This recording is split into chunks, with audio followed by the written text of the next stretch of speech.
Effectivement, on a fait un bon tour d'horizon aujourd'hui, démarrant par le ministère, puis un groupement hospitalier, puis une région, puis une mutuelle. Et on va terminer un petit peu avec la partie industrielle que fait Mencare, quelle est sa stratégie dans cet horizon.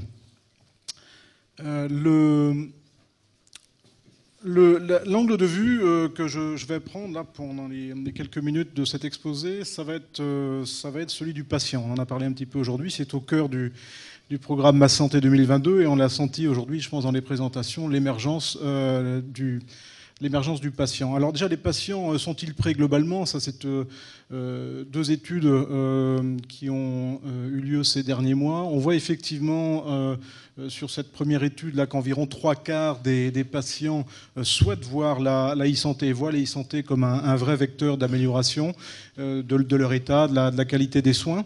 Donc il y a vraiment, je pense, aujourd'hui au niveau de la population française une volonté d'avancer sur la santé. Et d'autre part, les professionnels, de leur côté, sont également, je pense, à un moment important où le numérique devient un outil clé.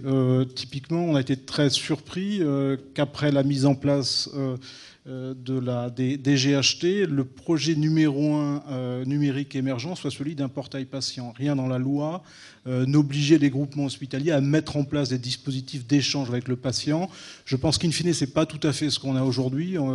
Monsieur Lamy l'a bien montré à Poitiers, ce sont de vrais programmes, pas des projets informatiques qui vont prendre du temps à s'implanter, mais néanmoins, aujourd'hui, l'importance de la stratégie digitale, de la communication avec le patient et derrière forcément avec la ville, mais également la stratégie de parcours, un peu la question qu'on a aujourd'hui, parcours d'un côté, prise en charge intra-établissement de l'autre.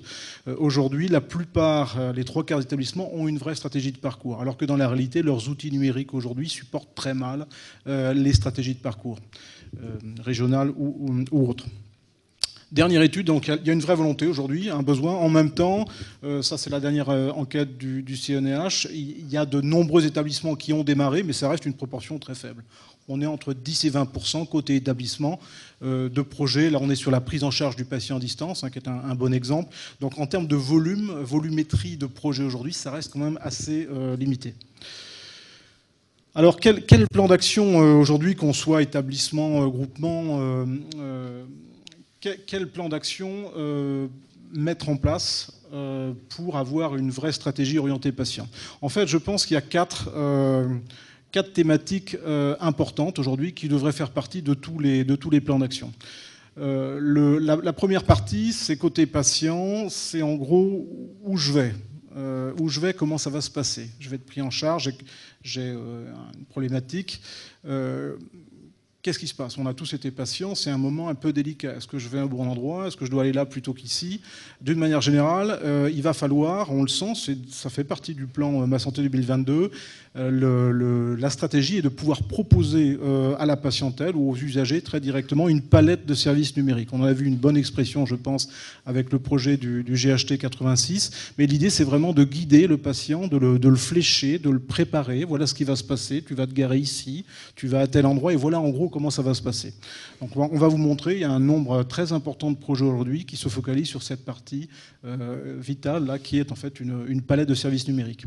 Deuxième partie, également importante, ce sont les parcours. Les parcours aujourd'hui, dans la réalité en France, c'est un ensemble de programmes pilotes régionaux, d'une manière générale, mais qui en termes de volumétrie et également d'interface avec l'établissement est assez limité. Et là, côté patient, c'est de dire je suis diabétique, insuffisant rénal, qu'est-ce qui va se passer? Est-ce que je vais être vraiment pris en charge? Et je code à une autre personne, un autre patient qui est exactement comme moi, j'ai pas l'impression qu'il suit exactement le même parcours. Donc y a-t-il un parcours? Est-ce que je suis vraiment bien pris en charge par les bonnes personnes? Qu'est-ce qui se passera dans 6 mois?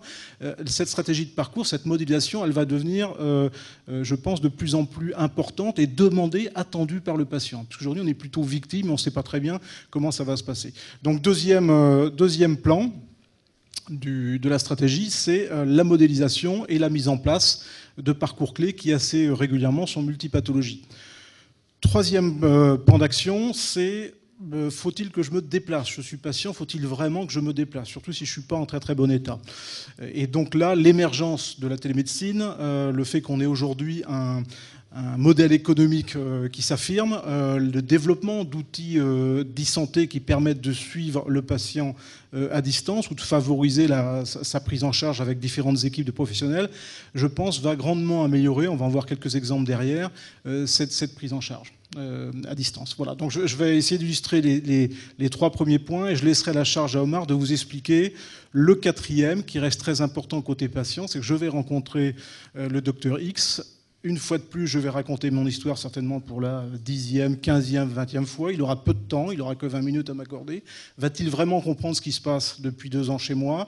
Aura-t-il le temps de regarder tous mes résultats, tout mon contexte? La réalité, c'est qu'il n'aura pas le temps. Donc l'autre point d'action qu'on a, côté industriel et côté établissement et prise en charge, c'est redonnons en particulier aux médecins, mais aux professionnels, des outils qui leur permettent très rapidement, parce qu'on est tous très juste en temps, de pouvoir reprendre le contexte du patient d'une manière générale. Et on sait bien que les outils installés aujourd'hui, déjà par leur multiplicité et par leur ergonomie, ne permettent pas une prise en charge adéquate aujourd'hui du patient et surtout de son histoire. Voilà, donc Omar va nous montrer à la fin la partie convergence des outils de notre côté pour redonner des outils plus productifs aux professionnels.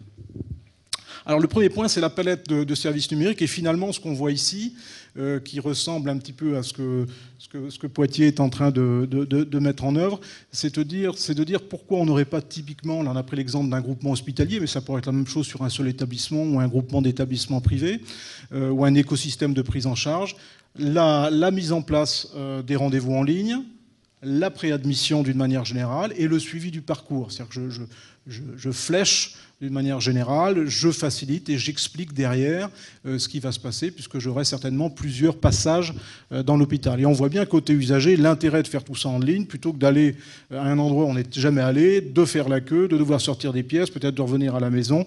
Tout ça peut être fait avec grande efficacité en ligne aujourd'hui. Finalement, combien d'établissements ont en France ce type de dispositif? Quasiment zéro, il faut bien le dire, est capable aujourd'hui de faire une prise de rendez-vous en ligne complète, de la préadmission et de la vraie intégration avec des parcours clés. Et ça, c'est bien malheureux parce que je pense qu'aujourd'hui, d'un point de vue purement numérique, ce n'est pas excessivement compliqué ni excessivement onéreux, au-delà de la partie organisation qui, on en a parlé ce matin, est absolument vitale. Donc le hub de rendez-vous territorial, qui a notamment été co-développé, finalisé, on va dire, avec le GHT 86, est aujourd'hui disponible. C'est un outil qui va permettre en fait de décrire l'offre de soins au niveau territorial ou au niveau régional ou au niveau national d'une manière générale. Il va permettre d'ouvrir en ligne des plages de programmation, permettant de prendre des rendez-vous un peu de tout format. On parle beaucoup de rendez-vous en ligne, Doctolib est associé aujourd'hui, mais ça peut être une prise de rendez-vous à Outlook ici, 3 dossiers patients avec leur système de planification ici. Il faut que la prise de rendez-vous et la planification deviennent un élément d'urbanisation en termes de service territorial. Mais il faut aussi que cet agenda ne soit pas découplé de ce qui se passe en intra-établissement. Et c'est une des raisons pour lesquelles on pense que des systèmes de prise de rendez-vous grand public comme Doctolib sont intéressants, mais ils ne peuvent pas être appliqués pour gérer la prise de rendez-vous au niveau d'un établissement ou du territorial, puisque les contraintes sont multiples et la synchronisation des agendas, de la planification est absolument indispensable. Voilà, donc ça c'est un module en fait de la plateforme maintenant Ideolink, donc territorial, c'est un service pour nous territorial et qu'on déploie aujourd'hui dans différents établissements, groupes d'établissements, voire au niveau de certaines régions. Juste derrière, à partir du moment où on prend le rendez-vous, pourquoi ne pas préadmettre d'une manière générale? Donc là, même chose, c'est un nouveau module de notre ligne aujourd'hui qui va permettre aux patients, après la prise de rendez-vous ou non, d'ailleurs d'une manière générale, de préparer son parcours administratif en complétant son dossier de préadmission, déposer les pièces justificatives d'une manière générale, voire quelques questionnaires complémentaires.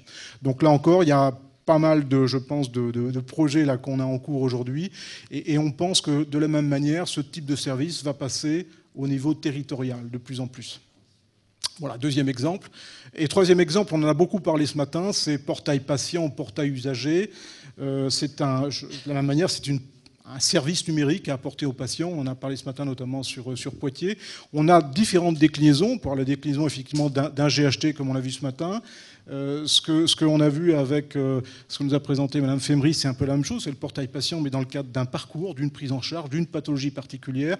In fine, chez nous, c'est exactement la même technologie, le même portail patient. Donc là, l'idée, c'est d'amener une sorte de carnet de santé électronique au patient, déclinable sur un portail, mais aussi sur un mobile, d'une manière générale, et qui lui permettent de suivre globalement sa prise en charge. Donc voilà 3 exemples, il y en a quelques autres, mais 3 exemples de services numériques à apporter aux patients. La prise de rendez-vous, la préadmission, pourquoi devoir attendre 1 heure au bureau des entrées, de manière générale, et puis ensuite mon carnet de santé numérique. Deuxième partie importante, c'est la gestion des parcours. On l'a vu un petit peu aujourd'hui. Vous connaissez certainement la pyramide de Kaiser. On a vu avec le groupe Vive tout le travail au niveau de la prévention, dont d'ailleurs certains projets commencent à sortir, y compris au niveau des territoires et des GHT, ce qui est un surprenant d'une manière générale. Ce sont des acteurs plutôt centrés soins, mais qui aujourd'hui, dans certains territoires, se voient prendre une vraie mission sur la partie prévention. Jusqu'à la gestion de cas complexes, c'est ce qu'on fait en règle générale aujourd'hui dans beaucoup de régions. Je vais vous en montrer quelques-unes. Mais cette prise en charge au niveau des parcours est quelque chose qu'on connaît aujourd'hui assez bien. L'élément central, vous le savez, c'est le plan personnalisé de santé, le PPS, d'une manière générale. Il est utilisé aujourd'hui dans différentes régions ici. Il est utilisé également dans le cadre de la MGEN. Ce qui est surprenant, par contre, c'est que dans beaucoup d'établissements aujourd'hui, la disponibilité de potentiel PPS dans les DPI n'existe pas. Et ça, c'est très surprenant. On sent bien qu'il y a certains modes de prise en charge dans lesquels ce type d'outil devrait être un composant principal. Et il ne figure aujourd'hui finalement dans aucun des DPI historiques. C'est beaucoup plus un outil régional. Voilà. Alors, les quelques exemples, on a donné quelques exemples ici d'expériences qu'on a aujourd'hui. Ce que l'on voit, et on l'a bien senti dans les propos à la fois de l'ARS et du GIP Hauts-de-France, c'est que de plus en plus maintenant, on va s'équiper d'outils de gestion multipathologie, on va arrêter les expérimentations avec des outils séparés pour chacune des pathologies, ça coûte beaucoup trop cher, et malheureusement beaucoup de patients sont multipathologiques d'une manière générale. Donc on va voir l'émergence de plateformes de prise en charge, de parcours, multipathologie, mais je le redis, complètement intégrés, ce que va nous montrer Omar, pas des outils verticaux, mais des outils intégrés à des systèmes globaux qu'on pourrait appeler des super DPI, des méta-DPI, de prise en charge du patient au niveau territorial ou au niveau régional. Dernier domaine, c'est la prise en charge à distance, dans lequel on peut ajouter le suivi médical connecté à domicile. En gros, pour le patient, c'est pourquoi est-ce que je suis obligé de me déplacer, d'attendre, pourquoi je n'ai pas accès au bon professionnel alors que j'aurais besoin que de 20 minutes de son temps, d'une manière générale. Et ça, aujourd'hui, la technologie, l'émergence de la télémédecine doit permettre une prise en charge facilitée. Donc plus de qualité de vie pour le patient, un accès normalement beaucoup plus rapide et mieux organisé aux soins. Très souvent, je vais vous le montrer, un accès à l'expertise. J'ai un problème de plaie, je vois le spécialiste du département ou de la région. Je l'ai que 20 minutes, mais je l'ai, et je l'ai vite, d'une manière générale. Et ça permet, d'une manière générale, de remettre le patient vraiment en charge de sa santé.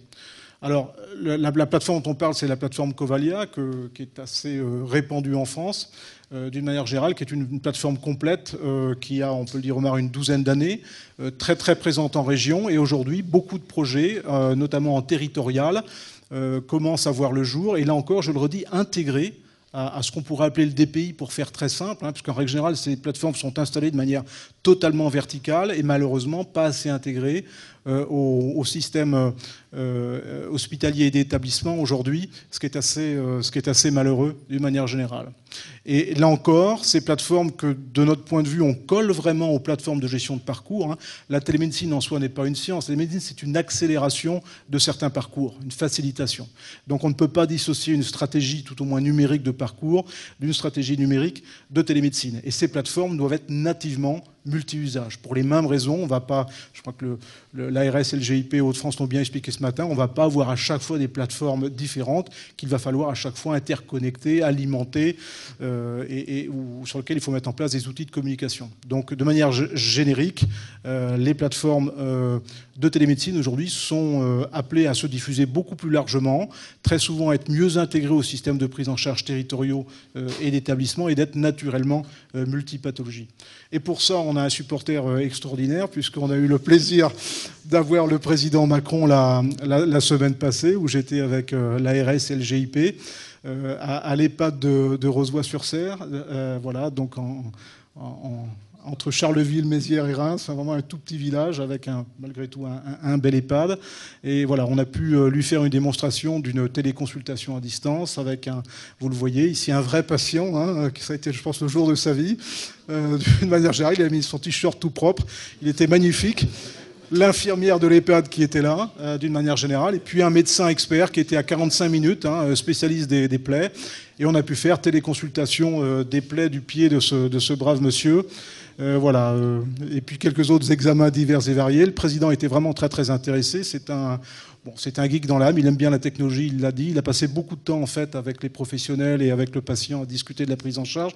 Mais là encore, si on y revient, pour ce pauvre papy qui était vraiment très sympathique, lui aller faire 45 minutes toutes les semaines pour faire examiner la plaie, c'est pas possible.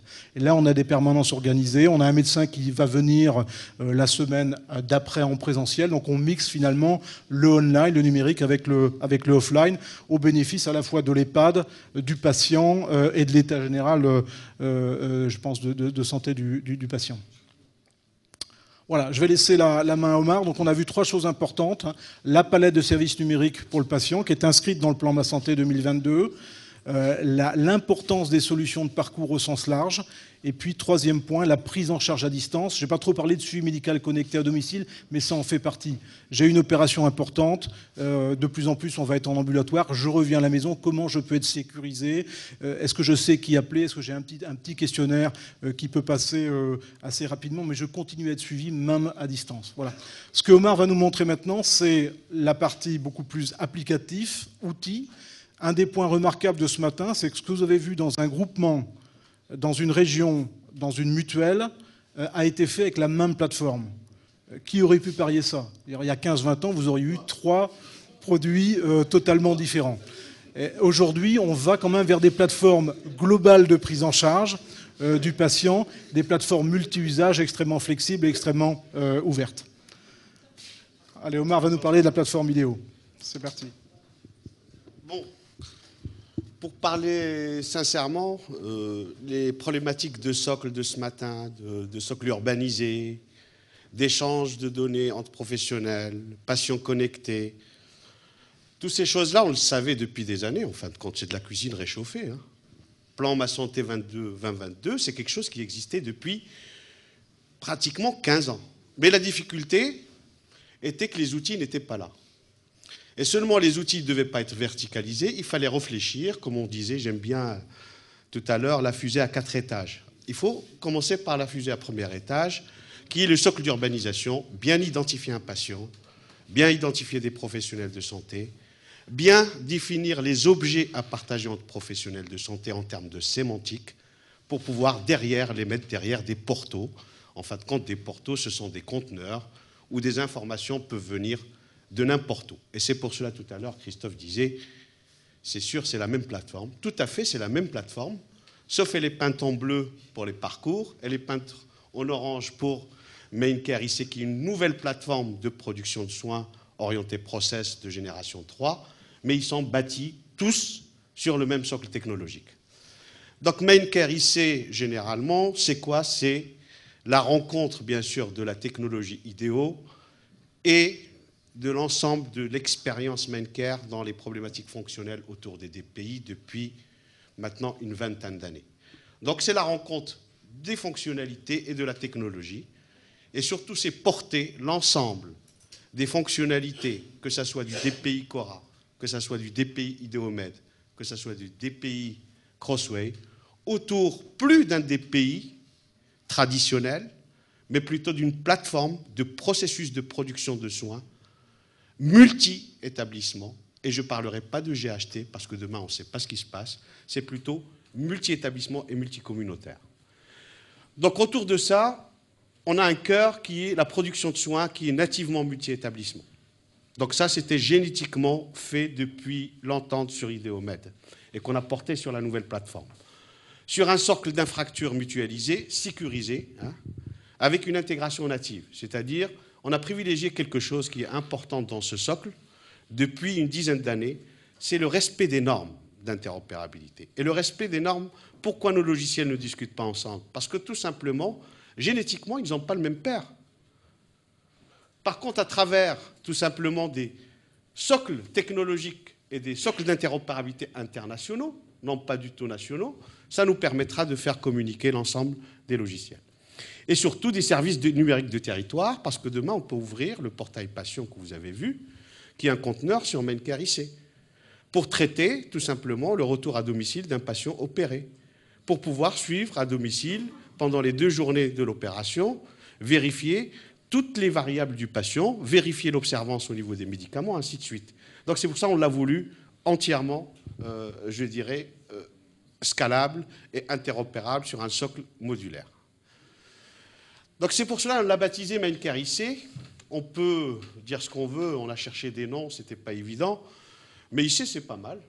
Ça peut être Integrated Care demain, et que ça nous permettra d'aller aussi à l'international parce qu'elle est volontairement multilingue et volontairement interopérable par rapport aux normes internationales. Donc il regroupe beaucoup de choses. En fin de compte, le socle était bon. Donc les fondations de la suite IDEO étaient bonnes. Donc il fallait construire toutes les problématiques fonctionnelles autour. Et grâce aussi aux luxembourgeois qui sont présents et nombreux, je dirais il y a d'autres approches de médecine qui vont être intégrées. Je parlerai de parcours monothématiques, qui peut soit joindre les parcours chez nous, mais avec une approche qui est complètement différente. Donc, gestion de rendez-vous avec la possibilité d'ouvrir le rendez-vous à l'extérieur, c'est-à-dire le hub de rendez-vous comme d'identité. La prise en charge médicale et soignante, c'est classique avec le report de toutes les fonctionnalités, de toutes les roadmaps autour de Maincare IC. Une nouvelle production et gestion documentaire, tout simplement, qui est ni naissante, je dirais, de Ideomed, ni naissante, c'est quelque chose de tout à fait nouveau, parce que ça nous permettra demain de préparer l'avenir dans ce qui est le big data. Donc l'infrastructure de Healthcare Content Management, qui est la production gestion documentaire, nous permettra demain d'attaquer 2 angles, le data analytics et la problématique de la centralisation des données documentaires avec tous les processus d'archivage et derrière les possibilités de l'algorithmie de l'intelligence artificielle pour proposer des axes d'aide à la décision pour les professionnels. Derrière, bon, attendez, c'est un peu. D'ailleurs, aujourd'hui, de plus en plus, il y a une confusion entre les différents portaux. C'est pour cela, un portail, c'est un ensemble de conteneurs à un usager donné, qu'il soit professionnel, qu'il soit secrétaire, qu'il soit paramédicaux, qu'il soit n'importe qui. Le portail, et tout à l'heure j'ai bien aimé, ce n'est pas le portail ville-hôpital ou ville-ville ou hôpital-hôpital, c'est le portail d'accès aux professionnels de santé autour d'un patient. Il faut décloisonner. On veut décloisonner, mais déjà en partant ville-hôpital. C'est déjà cloisonné. Il y a les premiers recours ville-ville. Il y a des transferts hôpital-hôpital. Vers un hôpital je dirais, de dimension de CHU, dans une spécialité bien pointue, on va faire un transfert d'un CHU vers un autre. Donc, un accès unique. On a pris en dimension l'accès unique avec la sécurité et les SSO, qui est nativement dans les... On n'a pas besoin d'acheter un SSO, un annuaire de professionnels de santé pour pouvoir être natif sur ces problématiques d'accès. Un ensemble d'outils qui sont hyper paramétrables en termes de socle, c'est ce qu'on appelle les bureaux vertueux. Le bureau virtuel va être paramétré et personnalisable par profession. Derrière, un nouveau plan de soins. Les gens de Ideomed s'attendaient, il y avait un plan de soins. Les gens de Crossway, ils avaient un plan de soins. Mais le plan de soins, le nouveau plan de soins de Maincare IC, c'est en fin de compte, je dirais, je l'appellerais, c'est la Rolls-Royce des plans de soins, parce qu'il m'a coûté énormément cher en termes de développement, parce qu'il fallait greffer toutes les options possibles et imaginables de Crossway, de Ideomed et de Cora. Mais il faut savoir le conduire après, parce que quand vous avez une voiture sophistiquée, ce n'est pas évident de la conduire. Donc il faut suivre quelques cours de pilotage. Hein. La synthèse de séjour qui est aussi importante, puisque en fin de compte, on ne parle pas de synthèse de séjour, quelque chose de très normalisé. Quand vous voyez un écran, oui, mais ça on l'avait, la synthèse. Mais ce qu'il y a au fond, c'est quelque chose d'intéressant, puisque l'ensemble des informations du séjour ou de l'épisode de soins ou du parcours de soins, c'est le même composant technologique dans la possibilité de stockage. C'est un stockage d'un ensemble des événements avec une nouvelle technologie et avec ces FHIR, c'est-à-dire un format sémantique d'échange de données. Parce que demain, je pourrais échanger un objet d'une institution à une autre. Si demain tout le monde parlait le même problème et les mêmes sujets et la même langue, on pourrait avoir la possibilité d'avoir des synthèses multi-séjours, multi-épisodes et multi-DPI. La dernière année des plateformes dans le cadre du plan de convergence, parce que c'est quelque chose d'important, c'est la suite HCM. HCM stockage, le stockage de données devient de plus en plus une grosse problématique. Hein. Que ça soit pour le quotidien, que ça soit demain pour la partie recherche clinique, en fin de compte, il fallait changer notre approche du stockage, qui est une approche de stockage base de données relationnelle. Donc, nous avons suivi les technologies du marché, en fin de compte. On a vu Google comment il stockait, on a vu Facebook comment il stockait, et on a reproduit les mêmes logiques de stockage sous des technologies Hadoop, sauf on les a personnalisées dans le domaine de la santé, puisqu'on les a stockées selon un format HL7 FHIR. Très très gros volume, très très grande scalabilité et 24 sur 24. Par contre, il faut aussi savoir les conduire.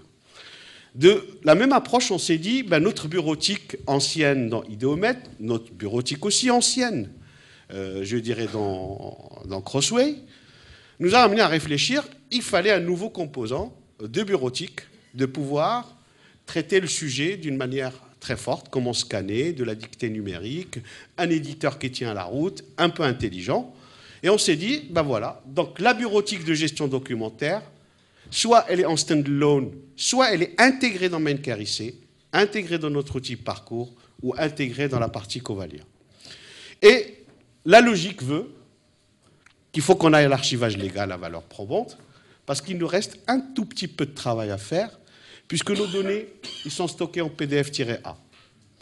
La normalisation au niveau de l'archivage, c'est du XDSB. Donc c'est quelque chose qui est natif dans la plateforme. Et troisièmement, il fallait régler les problèmes de signature et de chiffrement, qui sont soit des signatures, on a beaucoup de modalités, soit par la carte CPS, et entre nous, la carte CPS et les limites. Hein, il faut trouver d'autres certificats d'établissement pour que ça soit validé par les établissements. Et c'est la troisième partie qui va démarrer les travaux début 2019. Donc les deux modules, stockage unifié, elle est en ligne, bureautique documentaire, elle est en cours de finalisation pour la fin de l'année, et ça sera intégré dans la version Maincare 10.0. Quelques listes de travail dynamiques, paramétrables, ainsi de suite, ça vous permettra de faciliter. Des visionneuses avec la possibilité, avec de la recherche sémantique de plus en plus demain, parce qu'on est en train de préparer une visionneuse documentaire capable demain de nous permettre de marquer les documents et de pouvoir les classifier selon une taxonomie, pour pouvoir préparer demain la recherche sur l'intelligence artificielle, pour pouvoir appliquer des algorithmes, pour dire par exemple, voilà, le patient, il n'est pas venu depuis 3 semaines, j'ai regardé ce qui s'est passé, on peut préparer un résumé facile, au lieu d'aller chercher dans tous les documents, partout. Derrière ça, bien sûr, les numérisations, ainsi de suite, qui vont arriver de suite, soit des imports de documents numérisés, soit aussi la possibilité de déposer des documents depuis le portail patient et le portail professionnel, parce que tout à l'heure, on disait sur le GHT 86 qu'on n'a pas ouvert en entrée, ville, hôpital. Mais demain, on peut adresser un courrier à un spécialiste depuis le portail pour un patient donné qui est pris en charge dans un processus de rendez-vous ou dans un processus d'admission. Quelques modèles de documents, ça c'est quelque chose de pas mal.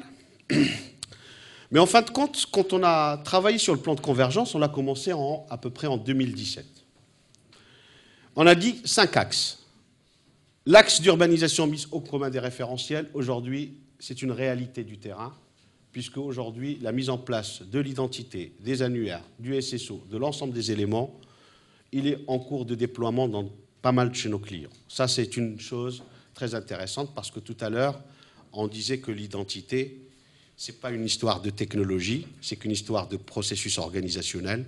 Je suis d'accord à 80% sur les processus organisationnels, mais si on n'a pas la bonne technologie, on ne fera rien non plus. Donc, en fin de compte, il y a aussi des algorithmes qui sont de rapprochement. Il y a un peu de mécanique scientifique qu'il faut mettre dedans pour que ça tourne. Et quand, je pourrais le dire aujourd'hui d'une manière forte, j'étais le créateur des serveurs d'identité depuis maintenant, on m'a jamais dit, après 15 ans, il y aura autant de serveurs d'identité. Alors qu'on disait, il y a le NIR. Mais le NIR n'est pas suffisant. C'est comme le DMP n'est pas suffisant. Il faut que le DMP, le NIR, ce sont des éléments intégrants. Le DMP doit être intégré nativement dans tous les processus de production de soins. Il doit être un service habillé comme on veut. C'est un boulon de 14 qu'on met partout. N'importe quel constructeur peut l'acheter. Lui, le colore en noir, lui en vert, lui en bleu. Mais il fournit les mêmes services. Il a les mêmes dimensions. Et la réussite de DMP passera par ça, par ce volet-là d'intégration dans les espaces numériques de Santé 2022. Et il passera aussi par la simplification de l'accès aux professionnels de santé d'une manière, un dispositif plus simple, puisque le patient il va être traité par France Connect. Nouveau composant in-file de stockage que vous avez vu, dispositif des échanges et partages, notre galaxie des nouveaux services numériques innovants, c'est pour ça qu'on les a marqués innovants, on ne va pas se limiter à la e-admission ou e-rendez-vous ou e-parcours. Demain, on ne sait pas comment la nouvelle génération va. Notre solution doit être toujours ouverte à l'innovation, doit toujours garder un point en avance pour dire, voilà on a gardé un petit couloir, on dit, on va innover là et là et là. Et l'architecture, comme elle est posée, nous permettra de le faire. Et puis la convergence, bien sûr, qu'on a du gros travail sur notre convergence du parc applicatif qu'on a actuellement, parce qu'il est composite, il est de pères différents, il est de mères différentes, c'est normal, c'est l'histoire, mais de plus en plus, on va utiliser, comme vous dites, la biogénétique en logiciel pour pouvoir essayer de les converger en termes chromosomiques. Enfin, un petit rappel pour le 2021. Rappelez-vous, on s'est vu l'année dernière. Tout ce qui est éteint, on l'a réalisé. C'est-à-dire pratiquement notre convergence des pays Ideomed, Crossway, Cora. Actuellement, on va être au S1 à 2019 à 80% du périmètre. C'est-à-dire à fin 2000, Medcare IC, il est né après le S1, c'est-à-dire on sera à fin S2 à 100% du périmètre de toute la suite production de soins. Sur la planification de ressources, on a été même plus loin parce qu'on a créé la notion de hub de rendez-vous qui nous permet demain de s'affranchir parce que tout le monde, c'est à la mode, on prend le rendez-vous en ligne, on va Doctolib, on va Click Docteur, on va ceci, c'est très bien. Prenez un rendez-vous pour un libéral, c'est très simple. C'est un créneau, 1 heure, point. Prendre un rendez-vous qui arrive d'une prescription, ça c'est une autre paire de manches. Prendre un rendez-vous où c'est une série, je dirais de 3 examens avec 3 rendez-vous différents où on va avoir une approche dans le plan de soins, c'est du rêve de l'avoir directement par des solutions qui sont soi-disant en mode SaaS. Si ce n'est pas intégré, si les industriels n'intègrent pas complètement les flux d'une manière bidirectionnelle et d'une manière forte, il n'y aura toujours 2 approches de rendez-vous. Les consultations d'un côté et les rendez-vous à l'intérieur de l'hôpital de l'autre côté. Et surtout, des rendez-vous peuvent poser quelques problèmes, puisqu'on a quelques rendez-vous spécialisés dans des IRM ou de la radiologie, ainsi de suite. Il y a des préparations à faire, il y a des questionnaires à faire, il y a des choses à faire. Mais pour que les systèmes communiquent, ce n'est pas si simple que ça. Convergence PMSI, on a refondu, ce qui est intéressant, on a pris toute la possibilité de Cora PMSI, Ideomed a été intégrée complètement dans la suite Medcare IC. On est à 90%, il nous reste la psychiatrie qui va être entamée à partir de début 2019. Notre pilotage décisionnel, elle se base sur la plateforme HCM, c'est Maincare Data Analytics, qui est subdivisée sur les 3 lignes de produits.